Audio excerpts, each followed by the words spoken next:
मैं अपने मीडिया के सभी बंधुओं का, सभी मीडिया कर्मियों का, सभी साथियों का क्रांतिकारी अभिनंदन करता हूँ, उनको धन्यवाद देता हूँ वो इस प्रेस कॉन्फ्रेंस के लिए आए हैं। ये प्रेस कॉन्फ्रेंस इसलिए अभी बुलाई गई है कि अभी भीतर हम लोगों की राज्य कार्यकारिणी की बैठक हुई। राज्य कार्यकारिणी आपात स्थिति में बुलाई गई।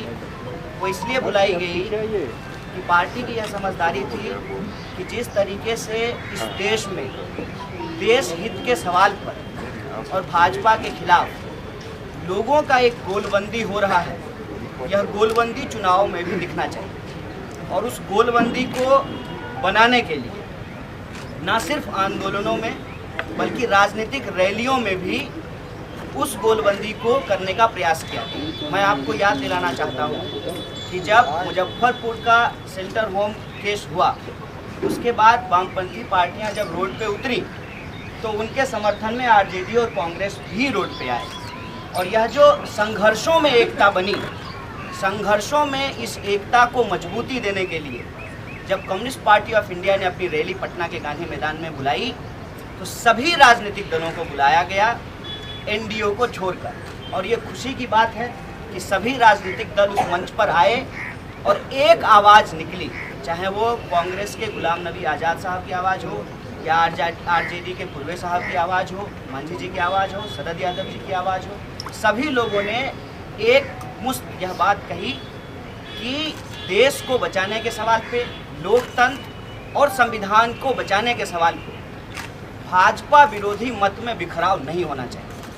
और यह जो समझदारी है, यह समझदारी कम्युनिस्ट पार्टी की जो कांग्रेस है, जो राष्ट्रीय सम्मेलन है, उस सम्मेलन में भी स्वीकार किया गया।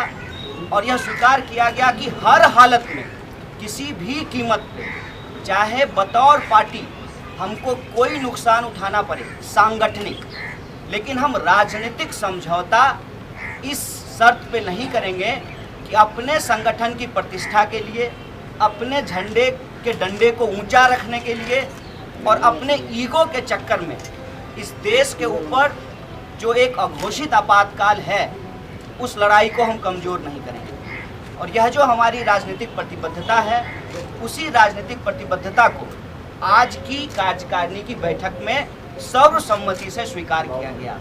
और यह स्वीकार किया गया कि हम एक पार्टी हैं, एक राष्ट्रीय पार्टी हैं, हम चुनाव लड़ेंगे, लेकिन इसका ये कतई मतलब नहीं है कि हम देश हित में भाजपा विरोधी मतों का बिखराव करें। और यह जो हमारा निर्णय अभी आया है कि बेगूसराय सीट हम लड़ेंगे, सबसे पहले मैं अपनी पार्टी को धन्यवाद देना चाहता हूं कि जन भावना का ध्यान रखते हुए पार्टी ने अपने राजनीतिक लाइन को बचाते हुए यह सांगठनिक निर्णय लिया है। और यह जिम्मेवारी मेरे कंधे पे सौंपी है कि कट्टरवादी सोच के खिलाफ युवा जोश मैदान में हो।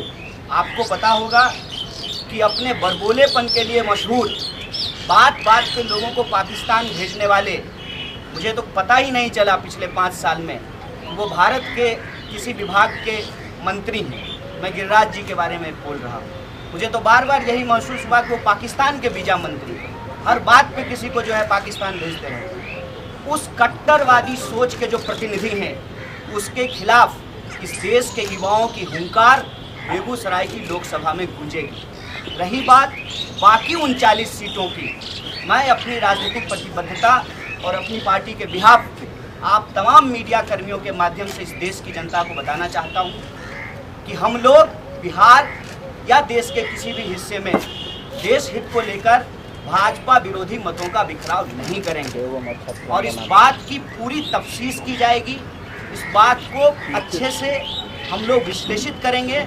और विश्लेषित करने के बाद जहां संभव होगा कि जिस तरीके से सभी लेफ्ट पार्टियों को महागठबंधन से बाहर रखा गया है, क्या इनके समर्थन से कुछ सीटों को जीता जा सकता है, जहां पर जीत की संभावना प्रबल होगी, उन सीटों पर पार्टी विचार करेगी। और इन सीटों के अलावे, जिसकी चर्चा अभी राज्य सचिव ने की, तमाम सीटों पे हम लोग महागठबंधन को अपना समर्थन देंगे। और यह बात मैं आपको रिमाइंड कराता हूँ कि यह महागठबंधन का समर्थन किसी नेता, किसी पार्टी या किसी विचारधारा की समर्थन का सवाल नहीं है। ये देश की जनता की भावना को कद्र करने का सवाल है। यह एक तरफा प्यार हमारा किसी पार्टी के लिए नहीं है, वो बिहार की जनता के लिए है। पिछले 5 सालों में जिस तरीके से बिहार के अलग अलग हिस्सों में जातीय और धार्मिक दोनों तरीके का उन्माद फैलाने का प्रयास किया गया है। बिहार की यह धरती बुद्ध की धरती है, शांति और अहिंसा की धरती है, लेकिन जिस तरीके से यहाँ पे हिंसा का सहारा, नफरत और उन्माद का सहारा लिया जा रहा है, इस दौर में जनता हमारे लिए सर्वोपरि है और उसको यदि हम ध्यान में रखते हैं तो हम अपना समर्थन उन तमाम लोगों को करेंगे जो भाजपा को हराने में सक्षम हैं। स्वाभाविक तौर पे इसको कई बार इस रूप में देखा जाएगा कि आपको इग्नोर किया गया है, आपको वहाँ गठबंधन में शामिल नहीं कराया गया है, कहीं आपके बीच में और किसी अन्य नेता के बीच में कोई व्यक्तिगत प्रतिस्पर्धा तो नहीं है। यहाँ मैं आपको स्पष्ट कर देता हूँ, हमारी लड़ाई आज के डेट में भाजपा से है और भाजपा से इसलिए है कि भाजपा के अलग अलग नेताओं ने यह बात स्पष्ट कर दी है कि अगर वो चुनाव जीत कर आएंगे तो इस देश में चुनाव ही नहीं होगा। और जिस तरीके से संविधान पे हमला हुआ, जिस तरीके से संविधान की कॉपी दिन दहाड़े दिल्ली की सड़कों पे जलाया गया 100 मीटर की दूरी पर, पार्लियामेंट से 100 मीटर की दूरी पर, यह एक गंभीर विषय है। जिस तरीके से इस देश में दलितों पे अत्याचार बढ़े, पत्रकारों के ऊपर अत्याचार बढ़े, जो बेबाकी से लिखने पढ़ने बोलने वाले पत्रकार हैं उनको नौकरियों से निकाला गया और गौरी लंकेश जैसे पत्रकार की हत्या की गई, जिस तरीके से आवाज़ उठाने वाले लोगों को जेलों में डाला गया, जिस तरीके से रोहित वेमुला को आत्महत्या करने पर विवश किया गया, जिस तरीके से नजीब की मां को दिल्ली की सड़कों पे घसीटा गया क्योंकि वो कह रही थी कि हमारा बेटा कहाँ है, सरकार इसकी जिम्मेवारी ले, और सरकार इसकी जिम्मेवारी लेने की बजाय तरह तरह की कहानियां बनाई। जिस तरीके से गोरखपुर में बच्चे गैस के बिना मर गए, ऑक्सीजन के बिना मर गए और जो डॉक्टर ने बचाने का काम किया उस डॉक्टर को ही जेल में डाल दिया गया। जिस तरीके से दिन दहाड़े एक पुलिस इंस्पेक्टर सुबोध सिंह की हत्या कर दी गई। आज देश एक गंभीर परिस्थिति से गुजर रहा है।